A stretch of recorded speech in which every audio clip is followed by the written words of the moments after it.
اس کی صرف پہلی جلد ہے جس میں کتاب الطہارت، کتاب الصلاۃ، کتاب الصوم، کتاب الزکات وغیرہ ہے، عبادات سے متعلق ہے۔ باقی جو 3 جلدیں ہیں وہ معاملات سے متعلق ہے۔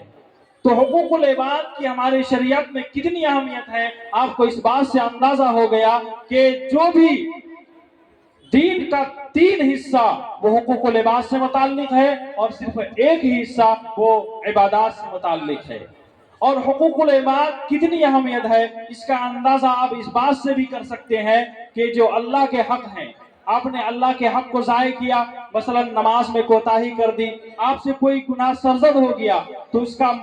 قاعدہ یہ ہے کہ اب آپ اگر تنہائی میں بیٹھ کر اللہ کے سامنے خوب گڑ گڑائے کہ یا اللہ مجھ سے یہ غلطی ہو گئی، اب آپ نے یہ کہا کہ استغفر اللہ ربی من کل ذنب واتوب الیہ، میں اس گناہ سے توبہ کرتا ہوں، تو حدیث شریف میں آتا ہے کہ التائب من الذنب کمن لا ذنب لہ، کہ توبہ کرنے والا گناہوں سے ایسا ہے جیسا کہ اس نے کوئی گناہ کیا ہی نہیں ہو۔ تو آپ سے اگر کوئی گناہ سرزد ہو گیا، کوئی کوتاہی ہو گئی، تو آپ تنہائی میں بیٹھ کر اللہ کے سامنے روئے، تو اللہ کی رحمت سے یہ امید ہے کہ اللہ تعالیٰ اس گناہ کو معاف فرما دیتے ہیں۔ لیکن حقوق العباد یعنی بندوں کا جو حقوق ہے، اس کا مسئلہ یہ ہے کہ اللہ تبارک و تعالیٰ اس گناہ کو معاف نہیں کریں گے۔ ایسا نہیں ہے کہ اللہ تعالیٰ اس گناہ کے معاف کرنے پر قادر نہیں ہے، اللہ معاف کر سکتے ہیں، لیکن اللہ تبارک و تعالیٰ نے ایک قاعدہ بنایا ہے کہ بندوں کے اگر حقوق تم نے ضائع کیے ہیں تو پہلے جب تک کہ وہ حق والا تم کو معاف نہیں کر دے تو اللہ تبارک و تعالیٰ اس کے حقوق کو معاف نہیں کریں گے۔ تو حقوق العباد کی بڑی اہمیت ہے۔ اللہ کے عبادات میں اور اللہ کی نافرمانی آپ نے کر لی تو تنہائی میں بیٹھ کر گڑ گڑائیں گے تو اللہ کی رحمت سے امید ہے کہ اللہ آپ کو معاف کر دیں۔ لیکن اگر آپ نے کسی بندے کا حقوق ضائع کیا ہے، کسی کی زمین ہڑپ کر لی ہے، کسی کو ناحق مارا ہے، کسی کو گالی دی ہے، تکبر کی وجہ سے کسی کو نیچا دکھانے کی کوشش کی ہے، تو اللہ تبارک و تعالیٰ اس گناہ کو اس وقت تک معاف نہیں کرے گا جب تک کہ وہ بندہ خود معاف نہیں کر دے۔ ایک حدیث شریف ہے کہ ایک مرتبہ حضور پاک صلی اللہ علیہ وسلم نے صحابہ کرام سے فرمایا کیا تدرون من المفلس، کیا تم جانتے ہو کہ مفلس کون ہے، غریب کون ہے؟ تو صحابہ کرام نے فرمایا کہ فینا یا رسول اللہ بل لا درہم ولا متاع، کہ اللہ کے رسول صلی اللہ علیہ وسلم ہم تو غریب اسی کو سمجھتے ہیں کہ جس کے پاس مال و متاع نہیں ہو، روپیہ پیسہ نہ ہو۔ تو حضور صلی اللہ علیہ وسلم نے فرمایا کہ مفلس اور غریب وہ شخص نہیں ہے، بلکہ فرمایا کہ المفلس من امتی من یاتی یوم القیامت بصلاۃ وصیام وزکوٰۃ،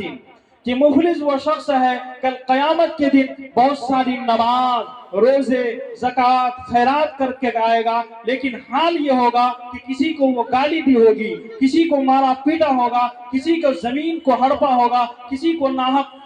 ستایا ہوگا، اپنے پڑوسی کو ستایا ہوگا، تو اس کے اس گناہ کی وجہ سے ایسا ہوگا کہ کل قیامت کے دن جس کے انہوں نے حق لیے تھے وہ سارے حق والے کھڑے ہو جائیں گے اور سب کو اس کے نیکیوں میں سے اٹھا کر دی جانے لگیں گی، یہاں تک کہ سارے حق اس کے نیکیاں جب دے دی جائیں گی ختم ہو جائیں گی، لیکن حق لینے والے اور بھی باقی رہیں گے۔ تو حدیث شریف میں آتا ہے کہ ان حقداروں کے گناہ لا کر کے اس کے سر پر ڈال دیا جائے گا اور اس کو منہ کے بل گھسیٹ کر جہنم میں پھینک دیا جائے گا۔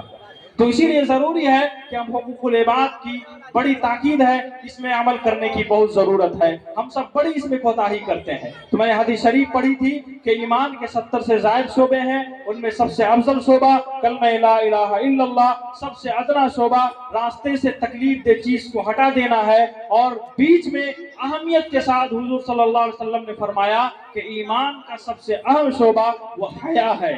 اس لیے کہ حیا اگر انسان کے اندر ہو تو وہ سارے گناہوں سے محفوظ رہ سکتا ہے۔ حدیث شریف میں آتا ہے اذا لم تستحی فافعل ما شئت، کہ جب حیا فوت ہو جائے تو تم جو چاہے کرو۔ انسان کے اندر حیا ہے تو وہ بہت ساری گناہوں سے بچ سکتا ہے، اگر حیا نہیں ہے تو پھر انسان اور کتے اور بلی میں کوئی فرق نظر نہیں آتا ہے۔ اس لیے ہم سب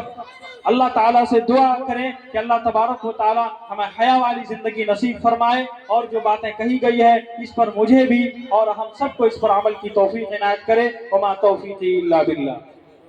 ماشاءاللہ، بہت خوب۔